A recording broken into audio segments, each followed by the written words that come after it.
कहानी शुरू होती है 1862 से एक गांव से, जहां पर एक नर्स शहर से आई थी। उसको यहाँ गांव की कमेटी ने मिलने बुलाया था और जब ये यहाँ पर आती है तो उसे कमेटी के लोग बताते हैं इस गांव में एक बच्ची है, उसका नाम ऐना है और ऐना ने काफी महीनों से कुछ भी नहीं खाया। उसकी फैमिली का ये कहना है कि वो बगैर खाए पिए जिंदा है। इस बात को 3 से 4 महीने हो चुके हैं, मतलब उसने इतने वक्त से कुछ भी नहीं खाया था। अब कमेटी यहाँ पर ये पता करना चाहती थी कि ऐना खाना खाती है या नहीं, या फिर सच में कोई जादू या चमत्कार है। इसीलिए इन सब बातों के बारे में पता करने के लिए कमेटी ने एक नन और नर्स को यहाँ पर बुलाया था। नन यानी कि सिस्टर को ये पता करना था कि वाकई ये सब गॉड की वजह से है। अब नर्स को एक आदमी ऐना के घर लेकर जाता है। ऐना का घर गाँव से दूर अलग सी सुनसान सी जगह पर था, जहाँ पर अक्सर लोग ऐना को देखने आया करते थे। मतलब ये सब के लिए एक हैरान कर देने वाली बात थी कि एक बच्ची जिसने इतने वक्त से कुछ भी नहीं खाया वो बिल्कुल ठीक है।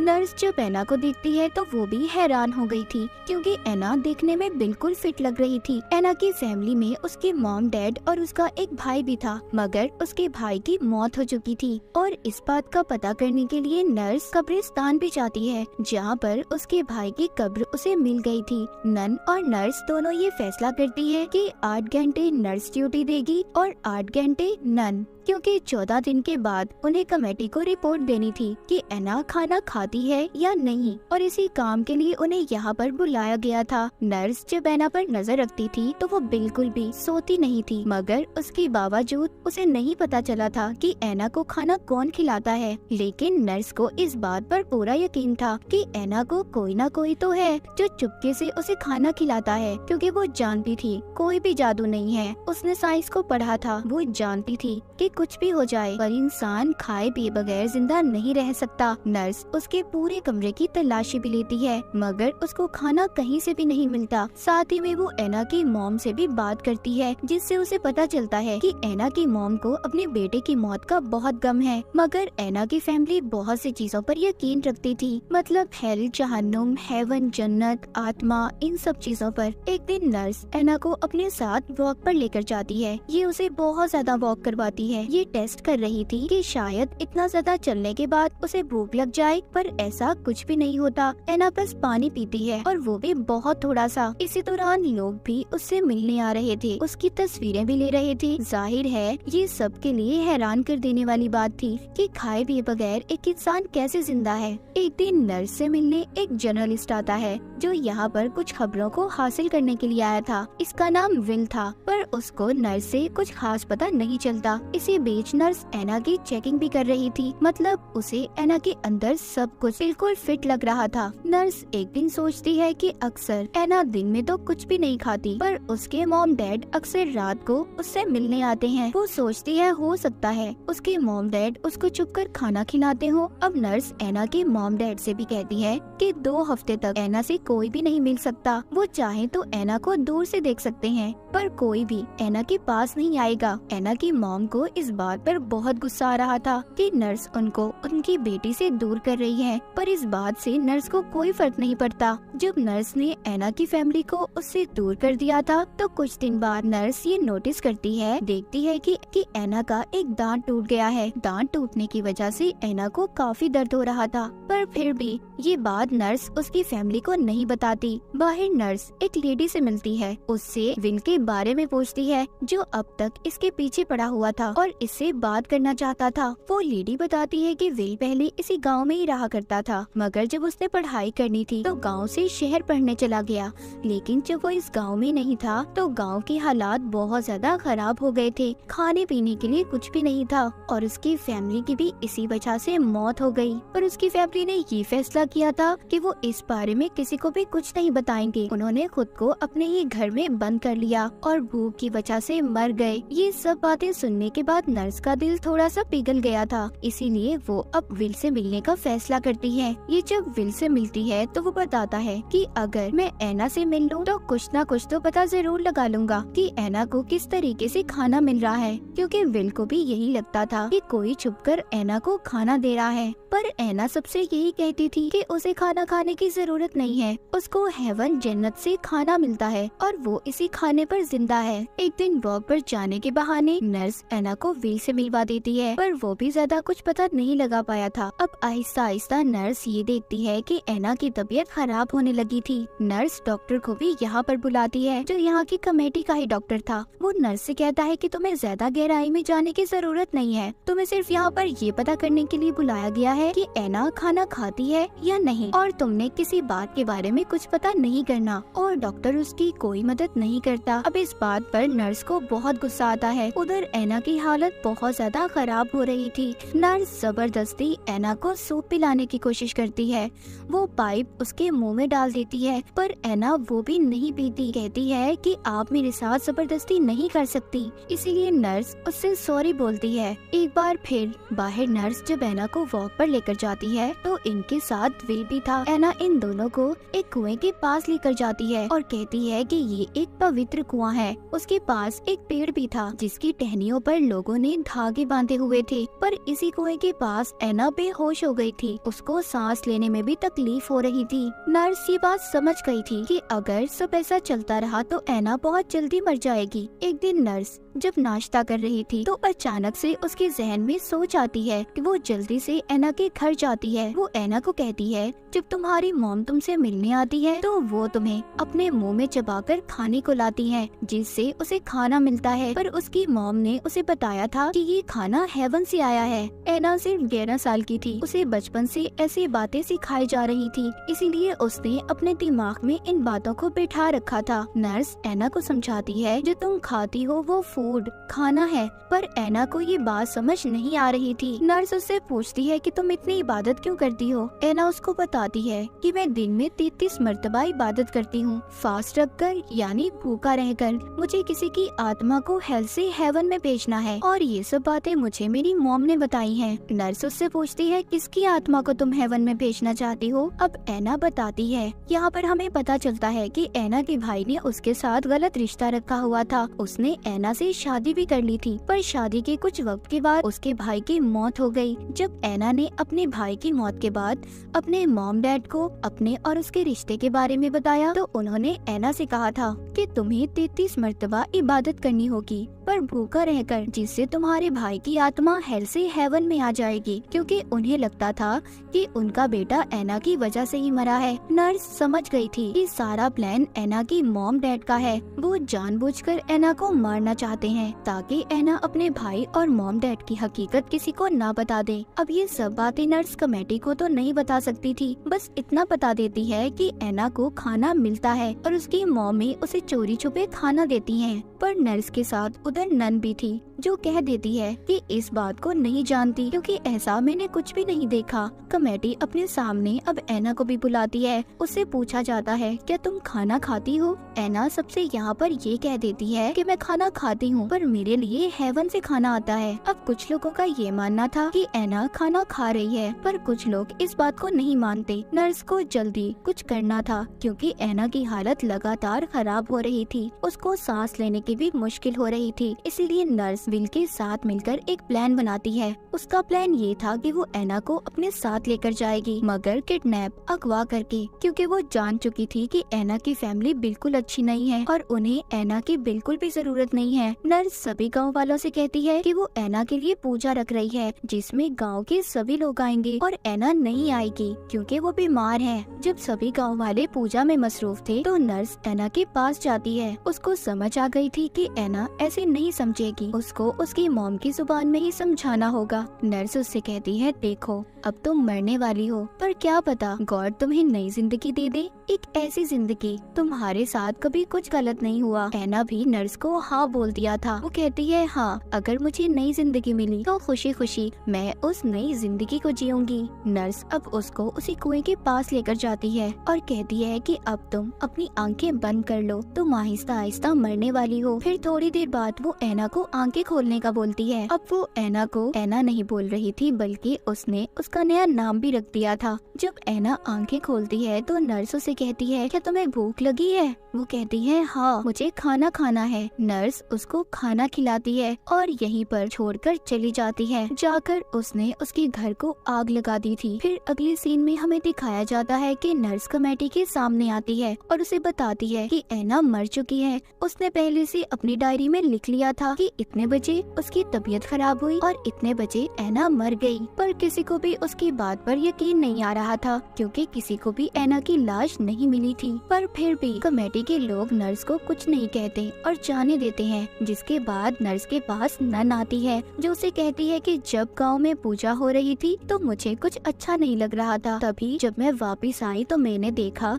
एक आदमी घोड़ा गाड़ी पर अपने साथ ऐना को ले जा रहा था। नर्स अब नन को सब कुछ बता देती है। नन उससे पूछती है, क्या अब वो बेहतर जगह पर है? नर्स कहती है, जी अब वो महफूज है और एक अच्छी जगह पर है। उसके बाद नर्स भी गांव छोड़कर चली गई थी। इस पूरे काम के लिए नर्स को पैसे दिए जाने थे, पर कमेटी ने उसे कोई पैसा नहीं दिया था, क्योंकि उन्हें अभी तक इस बात का पता नहीं चला था कि ऐना खाना खाती थी या नहीं, या फिर गॉड की तरफ से उसे खाना मिलता था। दरअसल कहानी में ये वो वक्त दिखाया गया है जब लोग ऐसी बातों पर बहुत यकीन रखते थे। जैसे कि कहा जाता है कि अगर काली बिल्ली आपके आगे से गुजर जाए तो आपके साथ अच्छा नहीं होगा। जैसे कि नंबर 13 नंबर को लोग अच्छा नहीं समझते थे। तो इन बातों पर यकीन मत करें, अपने ऊपर यकीन करें कि आप क्या कर रहे हैं और क्या कर सकते हैं, क्योंकि उस वक्त के लोग वो इन चीजों को ही सब कुछ मानते थे। नर्स ऐना को लेकर शहर में ले आई थी। विल भी इनके साथ था। ये सिडनी में आ गए थे अपनी नई पहचान के साथ। नर्स ने सबको ये नहीं बताया था कि ऐना के मॉम डैड और उसके भाई ने उसके साथ क्या क्या किया, बल्कि नर्स को सिर्फ ऐना की जान बचानी थी।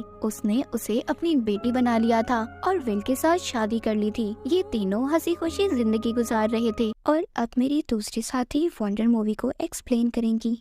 स्टार्ट में हमें एक लड़की दिखाई जाती है जो कि सोच रही होती है कि इंसान किस चीज को ज्यादा वैल्यू देता है, प्यार को या मोहब्बत को। और फिर इसके बाद हम स्कूल की एक फुटबॉल टीम की मैनेजर को देखते हैं जिसका नाम बैम है। बैम एक लड़के को पसंद करती है और उसका नाम है ओ। ये ओ के पास जाती है और उसे कहती है कि क्यों ना आज हम आइसक्रीम खाने के लिए जाएं, मगर वो इसकी बात नहीं सुनता और वो कहता है कि मैं नहीं जाना चाहता क्योंकि आज मेरी मॉम के साथ मेरी एक बहुत ही अहम मीटिंग है। ये सुनकर बैम परेशान हो जाती है और यहाँ पर एक कोच भी आता है। ये इनकी फुटबॉल टीम का कोच है जो यहाँ पर अब एक न्यू मैनेजर को लेकर आया है। इस न्यू मैनेजर का नाम है नैनो। ये न्यू मैनेजर देखने में काफी ज्यादा प्यारी है, अच्छी बातें करती है और काफी ज्यादा खुश इखलाक भी लगती है, जिसकी वजह से सबको वो बहुत अच्छी लग रही होती है। और बैम को ये बात अच्छी नहीं लगती, उसे देखकर ये बहुत ज्यादा जेलस हो रही होती है। फिर बाद में हम देखते हैं कि ये सभी अब नई मैनेजर को पार्टी देना चाहते हैं, उसे वेलकम पार्टी देना चाहते हैं और इस वजह से बहुत खुश हैं। नई मैनेजर नैनो भी मान जाती है और वही लड़का ओ जो कि पहले कह रहा होता है कि मुझे अपनी मॉम से बात करने के लिए जाना है, अब वो पार्टी में आने के लिए बिल्कुल तैयार था। और ये बात अब बैम को अच्छी नहीं लगती। आहिस्ता आहिस्ता इसकी नफरत नैनो के लिए बढ़ती जा रही है।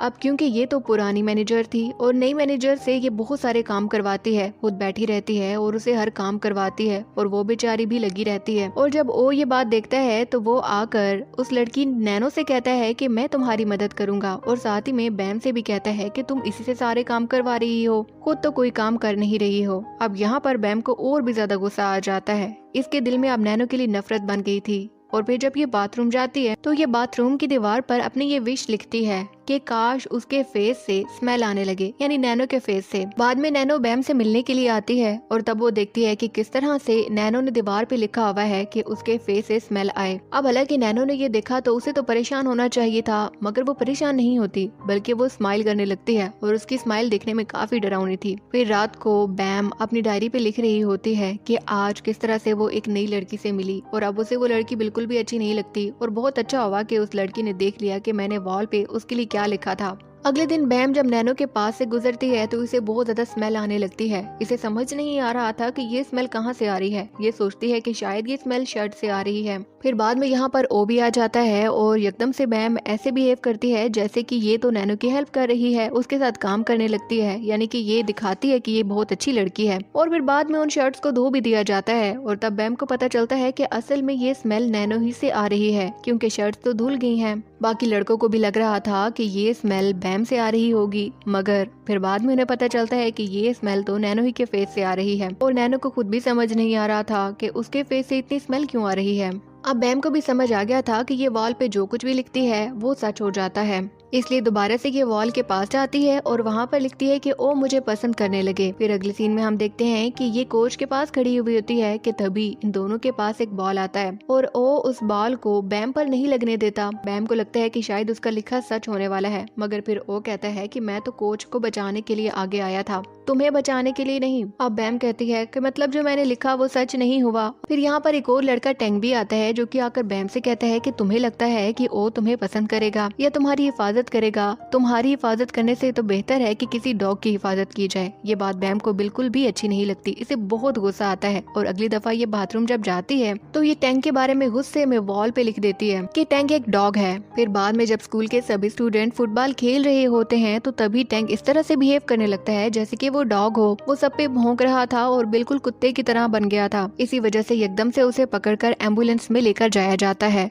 क्योंकि उसकी हालत बहुत खराब थी। इधर बैम को ये बात समझ आ गई थी कि वॉल के ऊपर अगर ये किसी की नफरत में कुछ लिखती है तो वो सच हो जाएगा और अगर ये किसी से मोहब्बत में कुछ लिखती है तो वो सच नहीं होगा।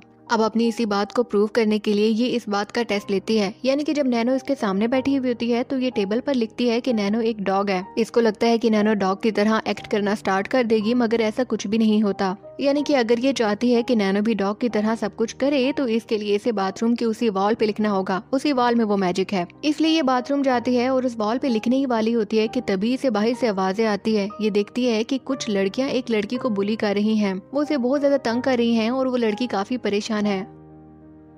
अब ये बैम उसकी मदद करना चाहती थी, इसलिए ये बाथरूम से बाहर आती है और फिर उस लड़की से कहती है कि कभी कभी किसी को तकलीफ पहुंचाने के लिए या किसी की नफरत में हम वॉल पे कुछ लिखें तो वो सच भी हो जाता है। उस लड़की को इसकी बातों का यकीन नहीं आता और वो वहाँ से चली जाती है। फिर बाद में हम देखते हैं कि नैनो जिसमें से स्मेल आ रही थी उसमें से स्मेल आना खत्म हो जाती है और वही लड़का जो कि डॉग की तरह बिहेव कर रहा था टैंग, वो भी बिल्कुल ठीक हो जाता है। बैम ये देखकर हैरान हो जाती है और ये फौरन से भागकर बाथरूम की तरफ जाती है। वहाँ जाकर ये देखती है कि मेड बाथरूम को साफ कर रही थी और उसने वॉल पर से इसकी लिखी हुई बातें मिटा दी थी। ये उसे कहती है कि तुमने ये क्यों मिटाई, इसे यही लिखा रहने दो, मगर वो कहती है कि यही मेरा काम है और मैं जरूर करूंगी और अगर तुम मुझे तंग करोगी तो मैं तुम्हारी शिकायत जाकर प्रिंसिपल को लगाऊंगी। अब क्योंकि बैम ने उसके साथ बदतमीजी की हुई है तो इसलिए उस मेड को बहुत गुस्सा आता है और वो कोच को जाकर इसके बारे में बता देती है कि किस तरह से इसने उसे बदतमीजी की और उसे सफाई का काम भी नहीं करने दिया। ये बात सुनकर कोच को भी गुस्सा आता है। वो बैम को बुलाता है और कहता है कि इनसे माफी मांगो। बैम कहती है कि मैं इनसे माफी नहीं मांगूंगी। वो यहाँ से चली जाती है और सीधा बाथरूम में जाती है और कुछ ऐसा लिखती है कि कुछ देर बाद ये खुद भी परेशान हो जाती है क्योंकि ये देखती है कि इसने जिस मेड के बारे में लिखा था उसने अपने आप को मार दिया। इसके बाद इसके पास वो लड़की भी आती है जिसे कि बुली किया जा रहा था और वो अब इसकी बातों का यकीन कर रही थी। बाद में हम देखते हैं कि नैनो रो रही होती है और रो कर बैम से पूछ रही होती है कि मेड ने अपने आप को क्यों मार दिया, वो तो काफी अच्छी इंसान थी। नैनो की बातें सुनकर अब बैम को भी बुरा लग रहा था। इसे अपनी गलती का एहसास हो गया था। इसने वॉल पे खुद लिखा था कि वो मेड अपने आप को खुद ही मार दे अपना गला दबाकर, और अब क्योंकि इसे अपनी गलती का एहसास हुआ था ये फौरन से बाथरूम जाती है और वहाँ जाकर अपने लिखे हुए अल्फाज मिटाने लगती है। उन्हें मिटाकर जैसे ही ये बाहर आती है तो ये कुछ लड़कियों से सुनती है जो कि बातें कर रही थी कि वो मेड जो कि मर गई थी वो एकदम से जिंदा हो गई है और बिल्कुल ठीक है, ऐसे जैसे उसे तो कुछ हुआ ही नहीं था। फिर बाद में बैम नैनो को देखती है और ओ को देखती है जो कि दोनों एक साथ बैठे हुए होते हैं और काफी अच्छे दोस्त बन गए हैं। ये फिर जेलस हो जाती है और वही नैनो जो कि खुश होकर बातें कर रही थी एकदम से अपने मुंह को छुपाकर भागने लगती है। उसके फेस पर बहुत सारे पिंपल बन चुके थे और समझ आ रहा था कि वो सिर्फ और सिर्फ बैम ही की वजह से बने हैं। इसी ने उस वॉल पे उसके बारे में ये लिखा होगा और इसे अपनी गलतियों का बिल्कुल भी एहसास नहीं है। फिर आधी रात को बैम जागती है तो देखती है उसके सामने वो मेड और नैनो बैठी हुई होती है और नैनो बार बार इसे पूछ रही होती है कि तुमने मेड को मारने वाली बात क्यों लिखी, तुमने उसके साथ ऐसा क्यों किया। वो बार बार इससे पूछ रही होती है और तभी बैम की आंखें खुल जाती हैं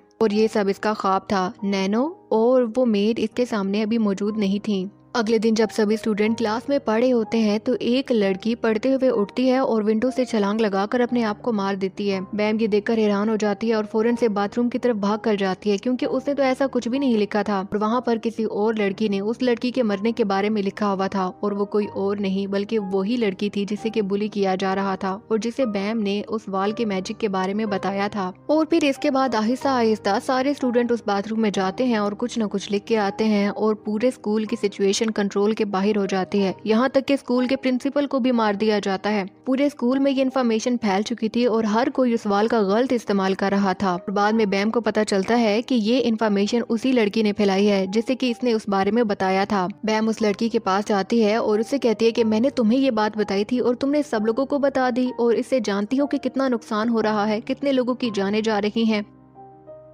इस पर वो लड़की कहती है कि मैंने जो किया अच्छा किया, जो कोई गलत काम करेगा उसे उसकी सजा तो मिलनी चाहिए। फिर बैम बाथरूम में जाती है और वहाँ जाकर देखती है कि बहुत सारी बातें लिखी हुई हैं। हर कोई कुछ न कुछ लिखने के लिए आ रहा है और उनमें से एक लाइन तो ओ के लिए भी लिखी हुई थी। ये देखकर ये परेशान हो जाती है और फौरन से ओ के पास जाकर उससे कहती है कि खेलना बंद करो और घर चले जाओ, तुम यहाँ पर अभी सेफ नहीं हो। मगर वो इसकी बात नहीं सुनता। ये बार बार उसे मनाने की कोशिश करती है और इसी सब में उसको गिरा देती है। और जब वो गिरता है और जख्मी हो जाता है, मगर तभी बैम को वहाँ पर एक पेन मिलता है।